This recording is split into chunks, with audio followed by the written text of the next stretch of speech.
I was 5 years old, my old man said to me, he goes, look, you're the man of the house. He kind of knew he'd go on these benders. You protect your mom and the sisters from any bad guys that might come back through this door. Here's the truth, that bad guy was him. And so when I'm 5 years old, I would see my dad come through the front door, hear his car pull up, and I would immediately go to the front door. Imagine this 5-year-old little boy. And I would watch this man come through the front door, and I would read him. And I would connect and be present, and I would notice all these little things about him. I was fully present. What's his body language? Can I smell any alcohol? Is his tie a little crooked? How's he walking? What's his tonality? What's his speech like? In fact, by the time I was 7 years old, I was so good that I could tell by the sound his key made in the lock whether he was drunk or not. That's how hyper-connected and perceptive I had to become. If he was drinking, I would say, Mama, go upstairs and take a bath, and take Mimi and Andrea and Erica upstairs, please. I'm 5. If he was sober, we would have dinner. But if he was drinking, man, I'll never talk about what would happen when I was left downstairs with my dad. It's not fair to him. The second thing I would do is the minute I knew he was drinking, I had to change his energy and shift his state. I'm 5. Hey, Daddy. Yeah. My whole job was at the end of the hallway, there's a liquor cabinet. I had to get him away from it. I was just at the airport 2 weeks ago coming here. You know your reticular activator that I teach in my books? If you don't, you should get my book. We'll see things that are important to you that other people won't see. For me, I'm eating breakfast one morning. I'm at this bar like a Ruby's in the airport. There's all this alcohol. There are like hundreds of bottles. I see Beefeater's gin. Nobody drinks that anymore. But my dad did. My dad's was Beefeater's gin. I had to get my dad to put that Beefeater's down, man. He was already drunk. What my dad would do is he would walk to the liquor cabinet. I thought every daddy did this. He would pour a glass. Before he'd take his coat off. He would drink 8 of them. And I would count them as a little boy. I thought every dad did that.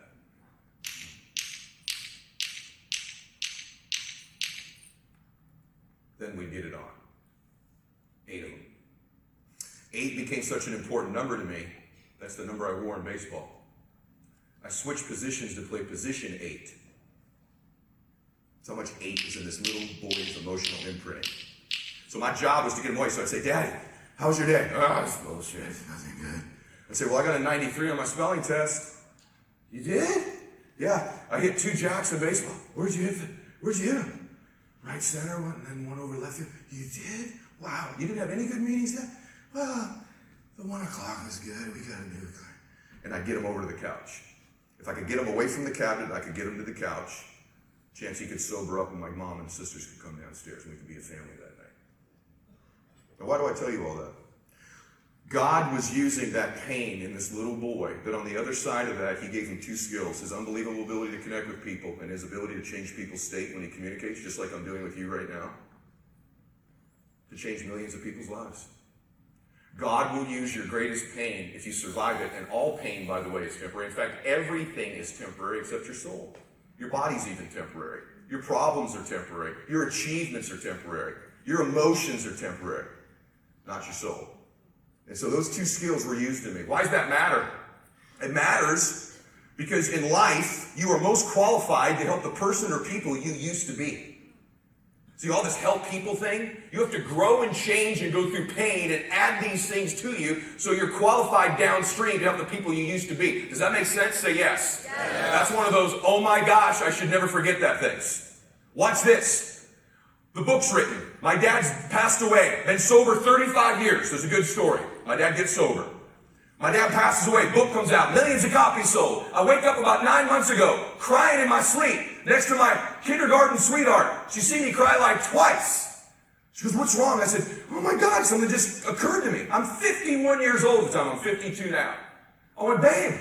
I woke, it's 3 a.m. I go, someone help Daddy. She went, what, honey? I said, someone help Daddy. She goes, what? I said, someone help my dad get sober. I don't know who he is or she is. Some precious human being completely changed my life, and I don't know who they are, and they might not even know that I'm my dad's son. They don't know this one little act of helping this drunk man I knew this because my dad told me I was going to take my life. Your mom was leaving me. I decided I was going to take my life. Now, I don't know if this was in a bar or an alley or a hallway somewhere, but some precious man or woman, I now know it's a man, I didn't at the time, saved my dad's life and helped him. Can you imagine the ripple effect of helping one person? Their son is me, and I've reached millions. You never know when you're doing something great with your life, but listen to me. That's right, you clap for that.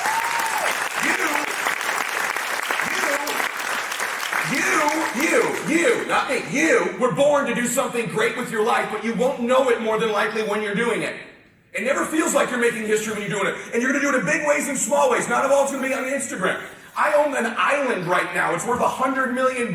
It's the best property in the United States. Who gives a shit?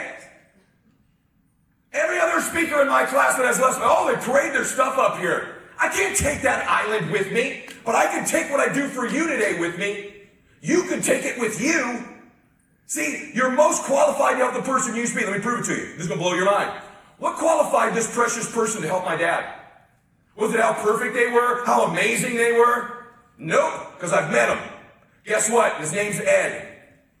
My name's Ed, my dad's name's Ed, my grandfather's name's Ed, and the dude who changed my dad's life and mine, his name happens to be Ed. And that ain't a cool name. It's an old grandpa name. And you don't meet a lot of Eds. What are the odds God had 4 Eds in my life?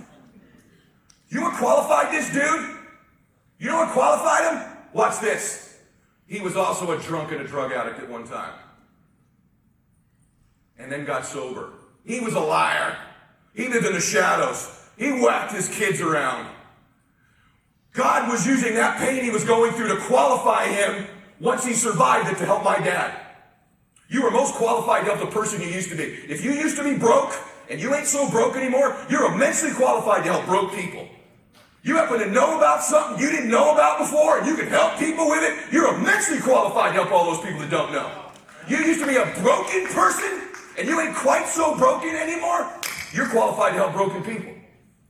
God will use your imperfections, your sin, the very things you think disqualify you from winning. I'm not that smart. I had a divorce. I got a bankruptcy. I screwed somebody. I had this sin. I made this mistake. I come from a crappy family. I'm black. I'm white. I'm Mexican. Whatever it is. God will use that stuff that qualifies you to help people that you used to be. Can I get an amen on that? Say yes. Right?